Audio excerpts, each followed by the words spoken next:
तो कहानी के शुरू में हमें कुछ स्टूडेंट्स को दिखाया जाता है जो अपने काम की वजह से रात तक स्कूल में ही रुके हुए थे। ये सभी दोस्त थे। काम करते हुए अचानक लाइट चली जाती है, तब बोर हो रहे थे। तब शिनोज़ाकी एक कागज की गुड़िया बनाकर कैंडल लाइट में इन सबको एक कहानी सुनाती है। एक छोटी बच्ची की कहानी जो एक एलिमेंट्री स्कूल से गायब हुई थी। असल में लोगों का मानना था कि वो स्कूल ही कर्स था, जहाँ पहले एक नर्स का अजीब तरीके से मर्डर हुआ और फिर 3 बच्चे एक ही दिन में गायब हो गए, जिनमें से 2 की लाश कुछ दिन बाद स्कूल से ही मिली और एक बच्ची आज तक गायब है। कोई नहीं जानता कि वो कहाँ गई। शिनोज़ाकी कहती है, इंटरेस्टिंग बात ये कि हमारे स्कूल उसी एलिमेंट्री स्कूल को तोड़कर बनाया गया है। उसके ये कहते ही यहाँ लाइट भी वापस आ गई। तभी उनकी टीचर भी वहाँ आ गई। इन सभी बच्चों को घर जाने का कहते हैं। जाने से पहले शिनोज़ाकी सबसे कहती है, अरे रुको, उस कहानी से जुड़े रिचुअल को तो समझाओ। माना जाता है कि अगर उस गायब हुई लड़की की डॉल बनाकर कुछ स्पेल्स बोले जाएं और फिर उस डॉल को एक साथ पकड़कर फाड़ दिया जाए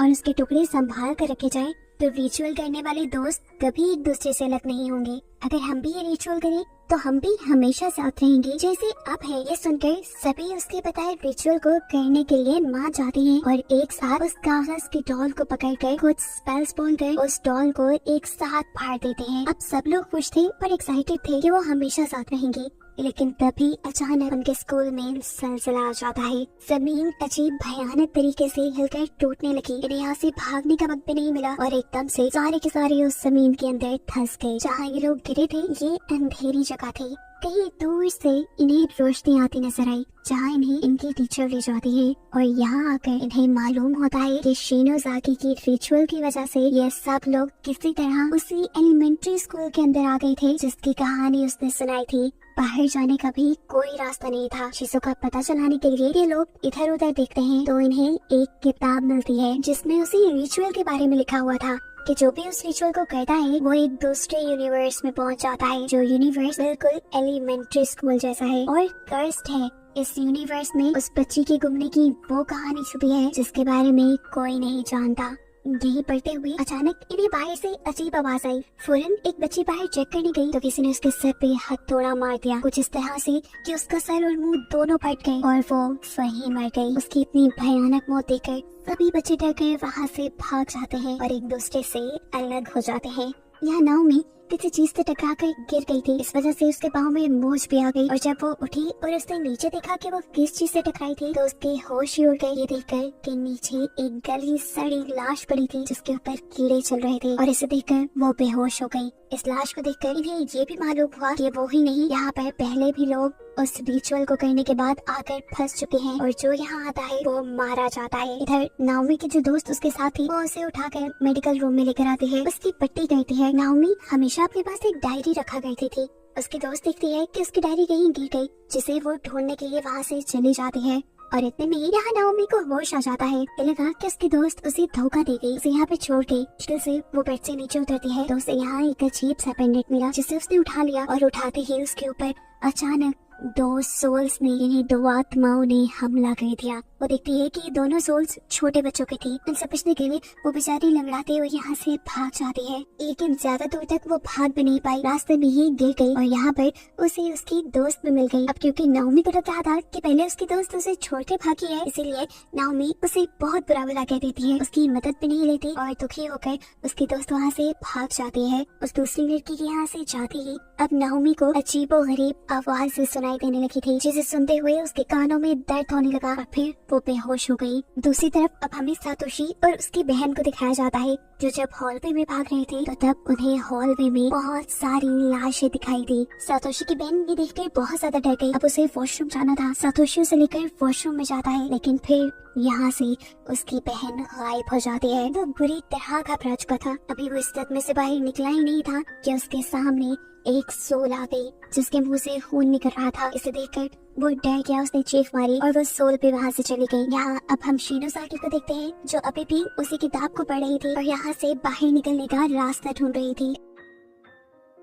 इस किताब के मुताबिक उसे पता चलता है कि जो नर्स और 3 बच्चे मारे गए थे उनको स्कूल के कोऑर्डिनेटर की स्टोल ने मारा था। एक बच्ची का तो अभी तक कुछ पता ही नहीं चला और दो की जब डेड बॉडीज मिली थी तो उनकी जुबान कटी हुई थी। उसने आखिर उस तीसरी बच्ची के साथ क्या किया था ये बात अभी तक किसी को नहीं मालूम। फिर फाइनली इन्हें इसी किताब के जरिए ये बात भी पता चल जाती है कि एक ऐसा रिचुअल भी यहाँ मौजूद है जिसे करने से ये लोग दोबारा अपनी दुनिया में जा सकते हैं, लेकिन उस रिचुअल का पेज यहाँ से फटा हुआ था और ऐसे ये काम करना भी उनके लिए मुश्किल हो गया था। ये लोग अब उस फटे पेज को ढूंढने का फैसला करते हैं। शिनोज़ाकी जब इस रूम से बाहर निकलती है तो उसे हॉलवे के अंदर नाओमी की डायरी मिली। उसने जब डायरी को उठाकर देखा तो उसमें नाओमी और सातोशी की एक पिक्चर थी। वो दोनों बहुत अच्छे दोस्त थे, लेकिन शिनोज़ाकी भी सातोशी को पसंद करती थी, इसलिए ये पिक्चर देखकर उसे बहुत गुस्सा आया और उसने ये डायरी छुपाने का फैसला किया। इसी डायरी के अंदर नाओमी ने अपना वो डॉल वाला पेज भी रखा था। खैर ये डायरी पॉकेट में रखने के बाद शिनोज़ाकी अपने साथी के साथ एक रूम के अंदर जाती है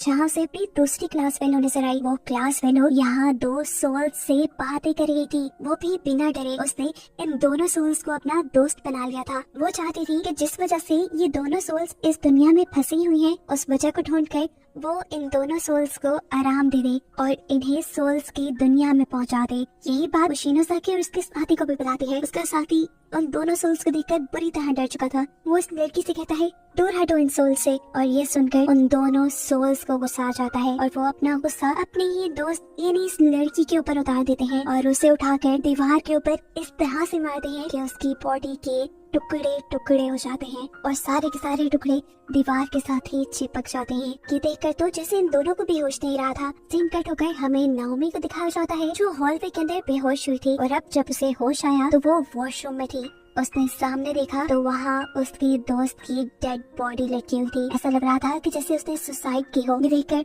वो बुरी तरह डर गई। उसे समझ नहीं आ रही थी कि उसके दोस्त के साथ क्या हुआ। वो अब अपने आप को कसूरवार ठहराने लगी थी कि उसने अपनी दोस्त को इतनी बुरी तरीके से ट्रीट किया था कि उसने दुख में अपनी जान ही ले ली। शौक में काफी देर तक वो वॉशरूम में ही बैठी रही और तब सातोशी उसके पास आया जो पहले अपनी बहन के इस वॉशरूम में गुमने की वजह से डरा हुआ था। वो देखता है कि नाओमी के पाँव पे चोट लगी थी, वो चल नहीं पा रही थी, इसलिए वो उसे उठाकर आगे बढ़ता है। यहाँ इनका एक और क्लास फेलो अब उस रूम में आता है जिस रूम में उन सोल्स ने एक लड़की को दीवार पे मार के मार दिया था। लड़की के जिस्म के टुकड़े और खून को दीवार पे लगा देखकर वो पागल हो गया। शिनोज़ाकी और उसका साथी अब एक अजीब से कमरे में पहुंचे थे जहाँ एक फ्रिज और कुछ टेप्स रखी थी। फ्रिज के अंदर उन्हें कुछ जुबानें मिलती हैं और वो समझ जाते हैं ये जुबानें उन्हीं बच्चों की हैं जिनकी सोल्स को उन्होंने देखा है। उनको लगता है क्या कहीं वो ये जुबानें उन बच्चों को दे देंगे तो वो लोग पूरे हो जाएंगे और ऐसे वो सोल्स अपनी दुनिया में यानी सोल्स की दुनिया में चली जाएंगी। अब यहाँ पर हम सातोशी की बहन को देखते हैं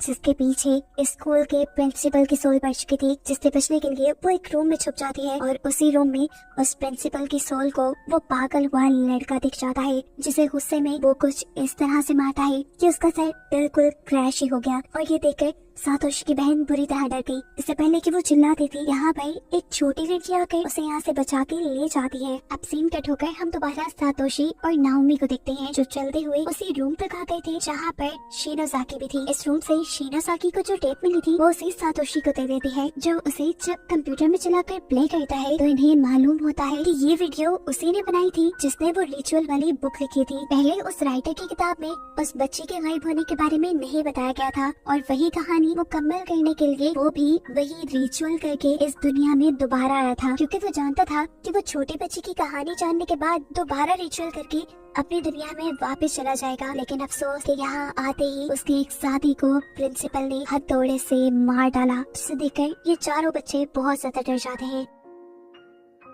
इसके बाद वो राइटर बताता है कि मैं ये रिचुअल पूरा नहीं कर पाऊंगा क्योंकि इस रिचुअल पूरा करने के लिए इस दुनिया में जितने भी सोल्स फंसी हुई हैं उनको आजाद करवाना जरूरी है, जो मैं नहीं कर पाया। उसके हाथ में इस टाइम वही पेज था जिसके अंदर दोबारा असल दुनिया में वापस जाने का रिचुअल था। वीडियो के आखिर में वो राइटर मारना चाहता है, लेकिन इसी वीडियो के जरिए आखिर सातोशी उस कागज का पता चला ही लेता है। इन्हें अब वापस जाने वाले रिचुअल का तरीका मिल गया था। इन्हें अब उस कागज की डॉल के वो सारे टुकड़े चाहिए थे जिन्हें फाड़ कर ये लोग यहाँ तक पहुँचे थे। यहाँ सभी लोगों के पास अपने अपने टुकड़े मौजूद, लेकिन नाओमी के पास नहीं था क्योंकि नाओमी ने अपना कागज का टुकड़ा अपनी डायरी में रखा था और उसकी डायरी तो गुम हो गई थी। लेकिन किस्मत से वो डायरी तो शिनोज़ाकी को ही मिली थी। अब शिनोज़ाकी नाओमी को एक कागज का टुकड़ा दे देती है, ये कहते हुए कि ये उसी डॉल का फटा हुआ टुकड़ा है। हालांकि हमने देखा कि वो झूठ कह रही थी। उसने ऐसा इसलिए किया क्योंकि वो नाओमी से जलती है, क्योंकि सातोशी नाओमी को चाहता है और शिनोज़ाकी सातोशी के साथ रहना चाहती है।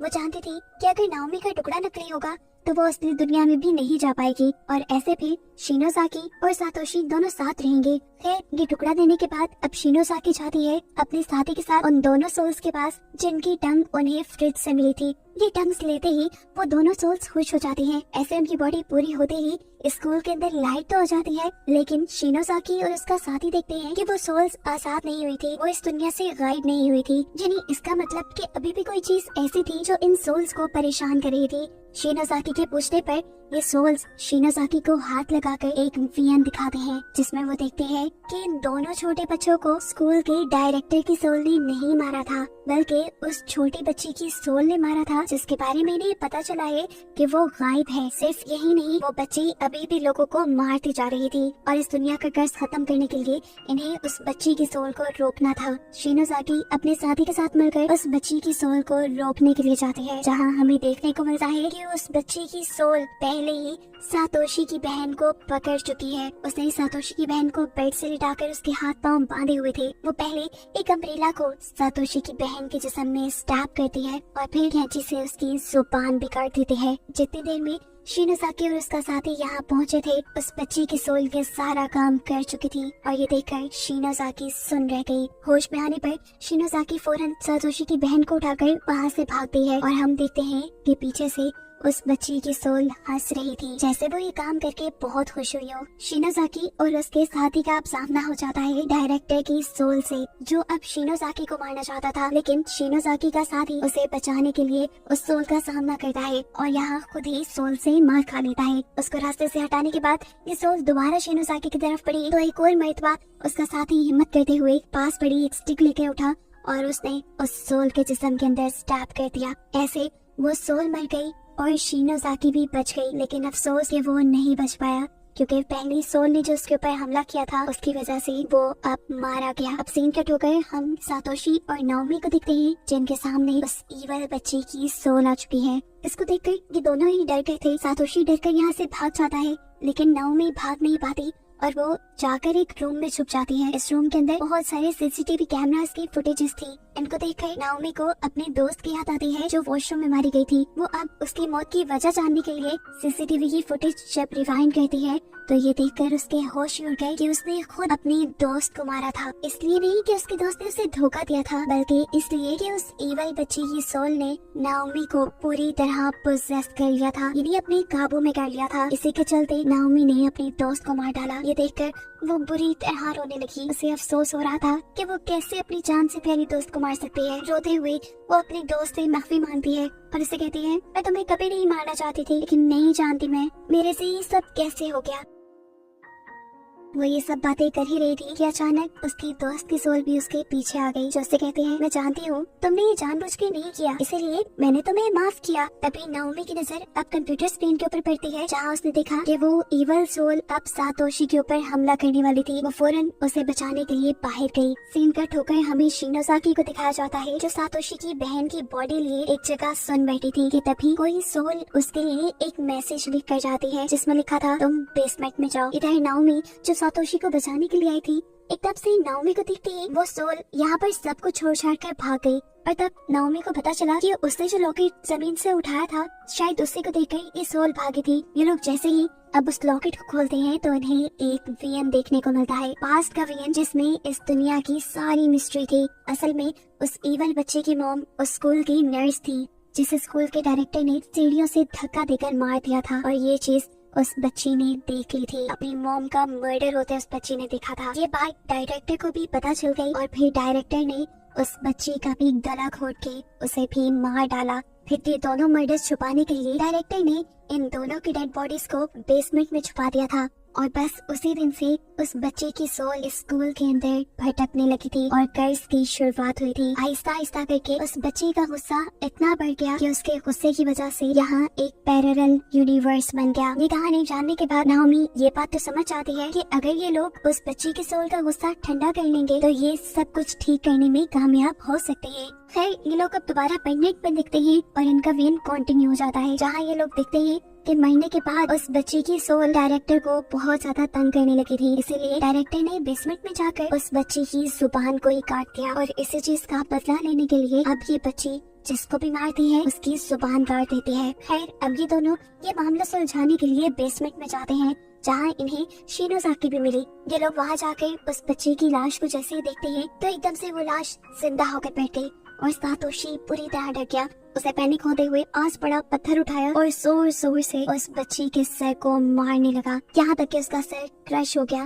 नाओमी और शिनोज़ाकी देखकर पूरी तरह डर गई। नाओमी ने कहा बस भी करो सातोशी, क्योंकि जो वो देख पा रही थी वो सातोशी नहीं देख पा रहा था। उस लड़की ने, उस इवल सोल ने सातोशी को पोजेस कर लिया था और इस पोजेशन में उसने सोल के बजाय अपनी ही बहन को मार डाला था और ये चीज रियलाइज होने पर वो खुद भी कांप जाता है। इसी सब के दौरान पीछे से उस बच्ची की सोल नाओमी को कैंची से स्टैब करने लगती है और कहती है मैं तुम सबको मार दूंगी ताकि सोल्स की दुनिया में मेरी मॉम अकेली ना रहे। ये सुनकर नाओमी फौरन अकल दिखाती है और इस सोल से बात करने की कोशिश करती है। वो कहती है देखो तुम्हारी मॉम कभी भी किसी को मारना नहीं चाहेंगी, तुम उनका बदला अगर हमसे ले रही हो तो ये ठीक नहीं है। लेकिन ये सोल उनकी एक बात नहीं सुनती। वो दोबारा नाओमी के ऊपर हमला करने ही वाली थी कि नाओमी इस टाइम उसके सामने वही पेंडेंट ले आई जिसकी वजह से वो पहले गायब हुई थी। इस पेंडेंट के खुलने पर हमने देखा कि इस पेंडेंट में उस बच्ची और उसकी मॉम की फोटो थी। इस पेंडेंट को देखते ही वो सोल इमोशनल हो जाती है और तभी उसे अपनी मॉम याद आती है और मॉम की याद आते ही उसे फील होता है कि उसकी मॉम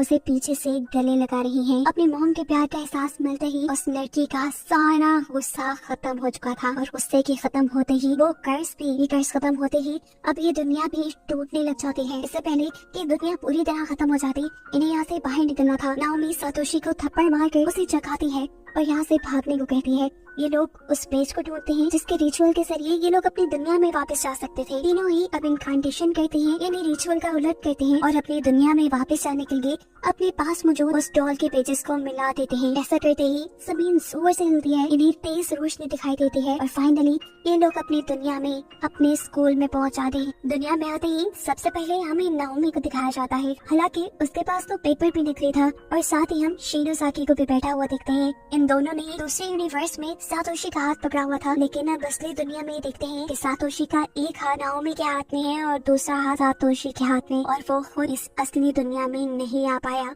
ऐसा इसलिए था कि सातोशी के पास असली गुड़िया का पेपर नहीं था। उसने शिनोज़ाकी को चालाकी करते हुए देख लिया था कि वो नाओमी को असली पेपर नहीं दे रही, इसीलिए उसने बहाने से अपना पेपर नाओमी के साथ चेंज कर लिया। ऐसे नाओमी असली दुनिया में आ गई। उसने अपने प्यार के लिए अपने आप को सैक्रिफाइस कर दिया और शिनोज़ाकी का सारा प्लान फेल हो गया, जिसके दुख में अब वो की पूरी जिंदगी गुजार देगी कि उसने अपने ही जन्म में अपने प्यार को खो दिया। और बस यही दिखाते हुए ये कहानी यहाँ खत्म हो जाती है।